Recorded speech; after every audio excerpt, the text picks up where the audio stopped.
Jeannie and Sarah, can you help us understand who are you? Well, my name is Jeannie Despain Stevens. I was born and raised in South Texas. My daughter lives up here, and so I ended up here in North Texas. I'm a retired teacher, and I work full-time as a substitute teacher. And I love it, absolutely love it. My name is Sarah. I'm from Kenya, Kamachuma, next to Kamachuma Primary. I came here to visit my daughter, so I'm here in Texas, and I stay with my daughter in Melissa. Wonderful. Sarah and Jeannie, how did you two meet? Well, I was late for church, and I normally sit in a place that would disturb people, but I saw about 3 rows from the back a young man and what I assumed was his mother. So I went up and sat next to them. And after church, we started talking, and he told me his mother was not going to have a ride to church. And I said, well, I'll pick her up. He said, you don't know where she lives. And I said, doesn't matter, I have a car. I can go get her. And she lives 2 miles from me, and I got to know her family and her daughter that lives here and her grandchildren. And you tell about how you came to come to church here. Yes, that day, that was 2022. I was with my son. We have been trying to find a home church. So that day we googled it and we found out that there is a church next to where we live. So we decided to come to Melissa that morning, to Melissa church. So as we were sitting, my friend here, Chini, came and sit with us and say hi. And then after that, after the church, we talk. And after that, she came and picked me the next Sunday. And I keep on coming to the church because I love it. I love this church. First Melissa, I love it, and it is like home to me, and I really love it. And I love that I have a friend who really cares, because not everybody will come and pick you every morning for the church. So I really thank God that He led me to this church.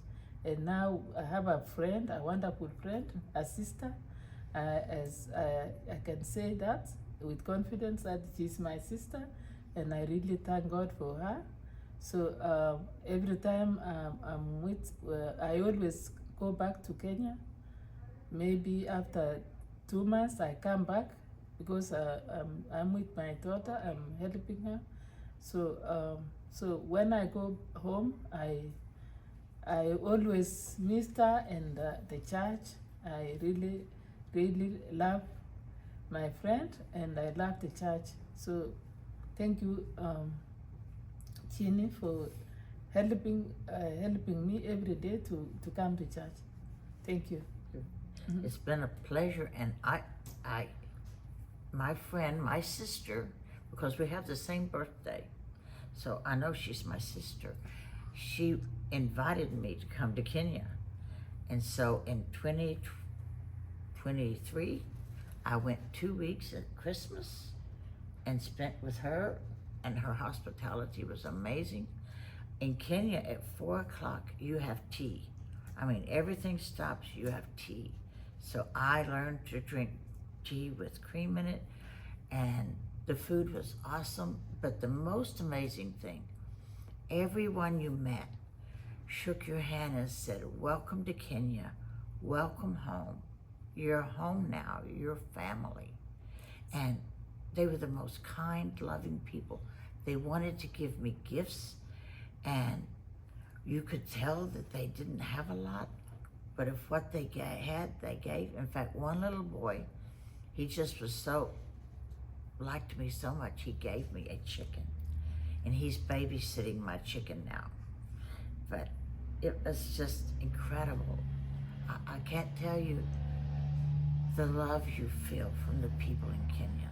They're the kindest, warmest people you'll ever want to meet. Wonderful. And Jeannie, while you were in Kenya, did you have any concerns about the people there? And if so, what can you do about it? Well, we were driving down the road. Most roads, they only have 2 paved roads. So it's kind of like being on a ranch road. And but I saw a little boy dipping water out of a mud puddle and drinking it. Well, he was just dipping it, and I said, they do know to boil that, don't they? And she said, no. And then he drank it, and I'm like, there's cows everywhere, you know. I don't know what's in that water. Is there not clean water? And they said, you have to go 5 miles to get clean water, and they have no cars. And that really, I mean, when you don't have clean water, you're in danger. And so it scared me. Thank you. I didn't know what to do about it. So now, ask your next question. Okay. Can you explain about the water project for Kamachumo Village? I'm gonna let Sarah tell how that started. Yes, actually, as I've said, I've been going back to Kenya and coming. So this one day we were in the meeting with the leaders, the village leaders, led by one called village manager. So we were having meeting. But before that, we have been praying about the water for almost a year. Praying, asking God to give us water, and so this day we were in the meeting and we discussed, and I was feeling I should talk to my sister about it, that we have a problem, and God is telling me to talk to her to help us to raise funds for this project, this water, because there is no other way we could look. So and I talked to my daughter who was here, and we talked. I called her, and Miss Jeannie was coming. She was thinking she was coming to say hi to me, as we usually do. So this time round, we are having about 15 people, the leaders, and I told her about the water problem that we have, and it is really so bad that we really the kids are really suffering. They have to walk. They walk to the river to bring water every morning. So they miss a lot of classes. They don't study like as it is supposed to be, and also they cannot like clean the rooms, the classrooms, because there is no water. So I talked to my sister and I say, let's pray about this, and here we are. But her daughter calls me and said, I want you to come over and FaceTime. I'm thinking I'm gonna FaceTime with my sister. I get there, and in a classroom, there's all these village leaders, and they're thanking me for drilling them a water well. One, I know I'm old, but this was a really old, elderly man, and he had tears running down his face, and he said, I never thought I would live to see a time when my grandchildren would get clean water. And I want to thank you for getting us clean water. And inside me, I'm not very computer literate. I'm panicking because I don't have the money. But I'm smiling and saying, sure, I'm great, wonderful. And then after we talked a while, I started looking for people that could help me because I pledged to donate 2,000. I'm having to pay it out in payments, but every month I pledged that that's how much I was going to do. And so we haven't really pushed this project, but now we have 12%. We are going to start striving to get this well dug because they hired an engineer to find a place to drill. Because you can't just drill, you have to know there's water there. And they found a place that had enough water. They paid for that out of their own pockets. And they've gotten bids on drilling the well and building the tank, the water tower, and all the things that go with it, and the solar power to run the pump. They've gotten bids on all of that. And so now we're at the point that we feel like we can do the big push. Let's drill. 3,000 people's lives will be totally changed forever and ever. They'll have safe, clean drinking water. And I think that's a worth doing thing. Thank you for sharing that, ladies. How about school supplies for the children? What is that situation like?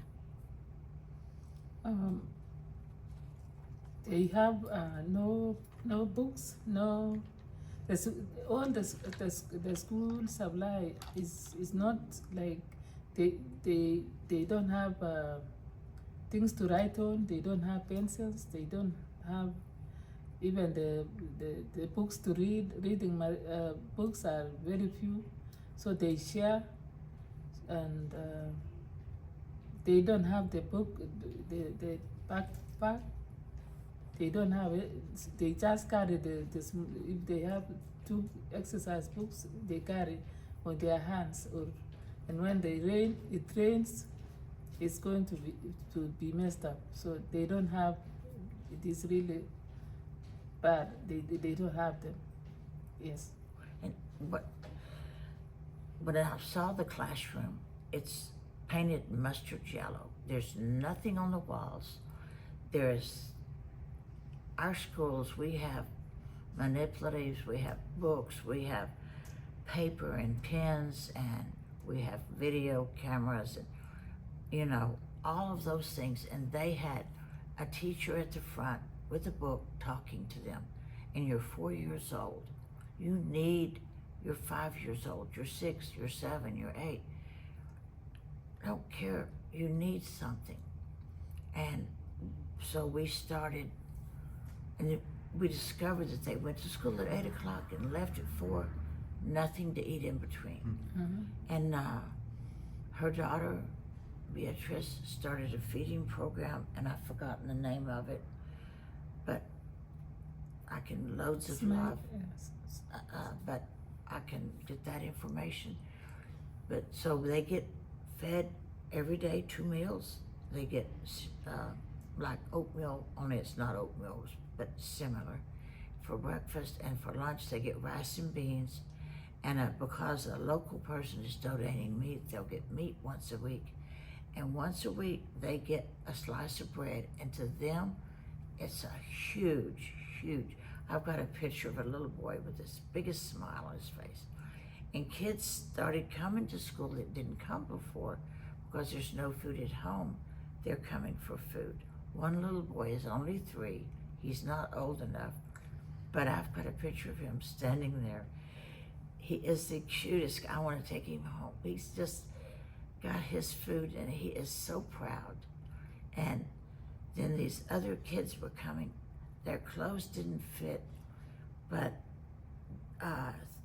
Beatrice has got people donating. It costs $30 to get them shoes and a complete uniform and a jacket.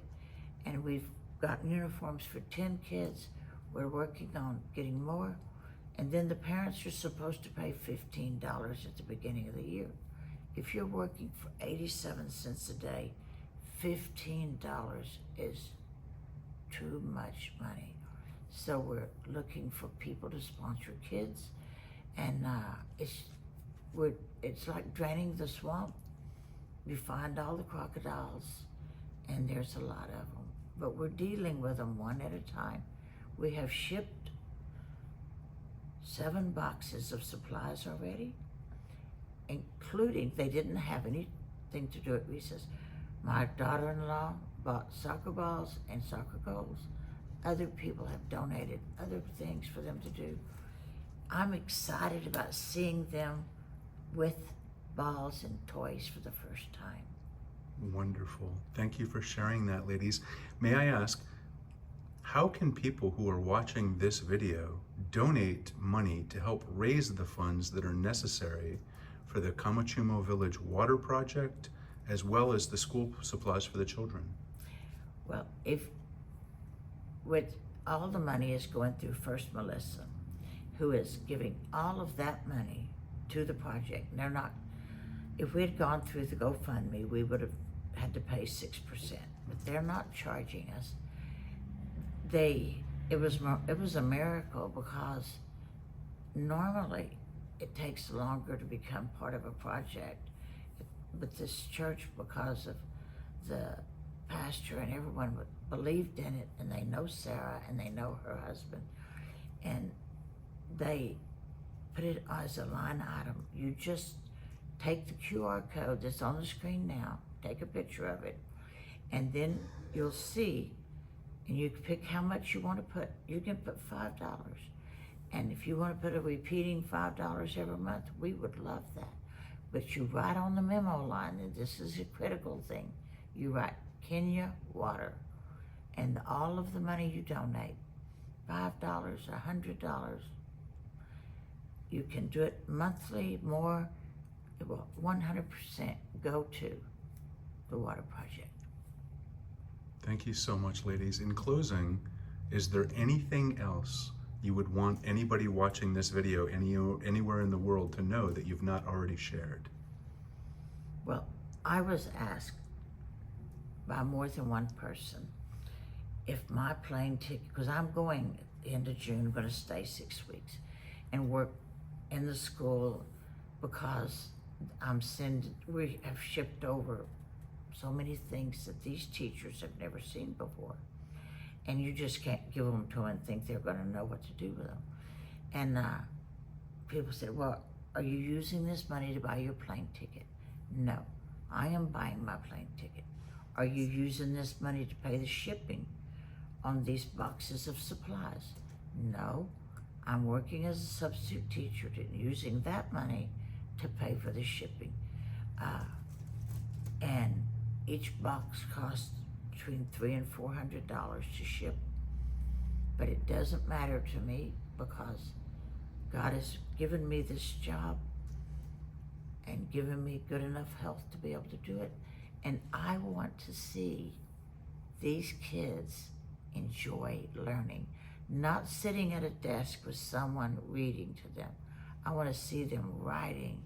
And we are even shipping art supplies and science books and science experiment supplies where they can do hands-on science.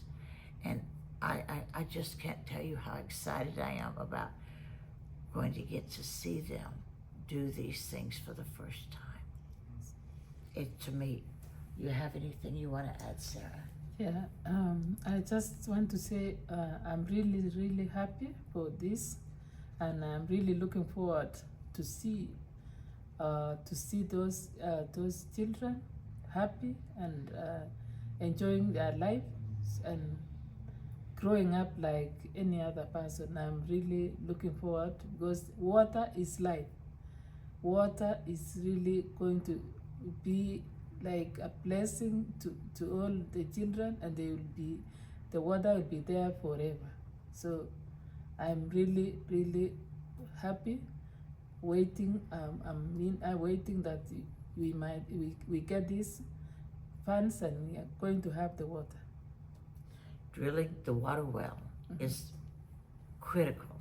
We're doing these other things because they're doable, and people have been donating a lot of things, but the bottom line is the water well we don't want to get distracted by all the other things we're doing. We want to keep doing those, but we want the money, because if we don't get the water well dug, these people, I mean, they actually, when the river gets low, they're dipping out of mud puddles and drinking brown water.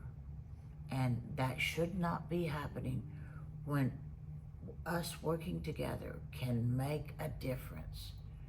Every little bit adds up. And if, like, I'm giving so much every month because I can't afford to give a lot, that's all we're asking for y'all, is just not just give, but share the video, share the QR code. Let's get the word out. There's enough people, we can change the lives of these people.